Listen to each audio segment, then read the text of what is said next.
Here in Peoria, one woman has continued to tell her mother's story of surviving the Auschwitz concentration camp. For the past 5 years, she has kept the story of her mother alive and hopes younger generations can understand the impact the Holocaust had on real people. I sat down with Julie Lunar to hear that story.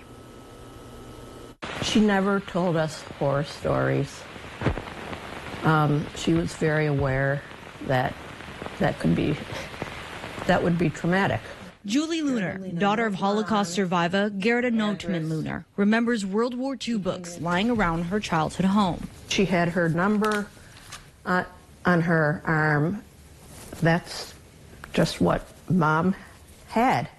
We knew she had been in the concentration camps.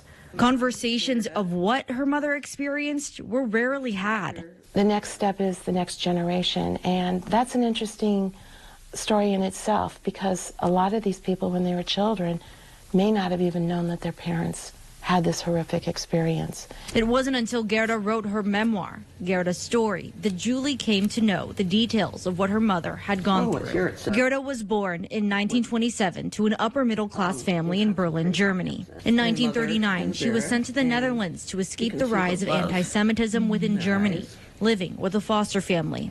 But that was the last she ever saw of her parents. By 1942, Gerda was sent to Vought concentration camp and placed in a group that made radio tubes for the Nazis, organized by Philips Electronics. She traveled to other concentration camps while in this group. By 1944, she was in the Birkenau part of Auschwitz, the part closest to the crematoria.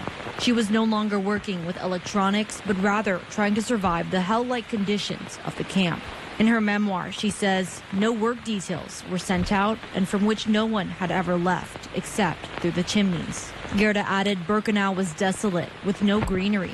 There, she also discovered her family was sent to Auschwitz. She knew at that point that's, she was alone.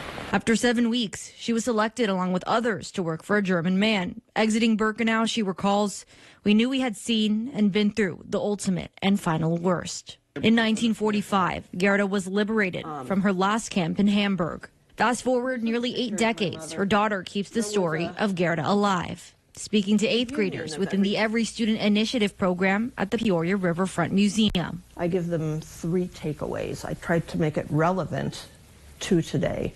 Her message to them, your vote matters, be an upstander, and the Holocaust did happen, adding that she and her family are living proof. As we get further from that period, the conversation remains vital to our society. This stuff was all very intentional, and we see some of this injustice still going on in this world.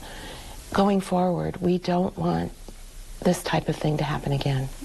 We need to keep the human aspect of people. We need to provide dignity to people. And as the generation of living Holocaust survivors decrease, the responsibility of keeping their stories alive is passed down. It's incumbent upon the 2nd generation and now the 3rd generation as well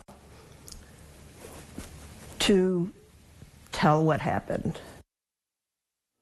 Now, LaDonna Fishkin with the Jewish Federation of Peoria welcomes anyone interested in getting involved with their organization and adds they are currently planning their Yom HaShoah event where a Holocaust survivor will tell their story. And if you would like to read Gerda's memoir, you can find it on Amazon as well as the public library offered within the Jewish Federation of Peoria.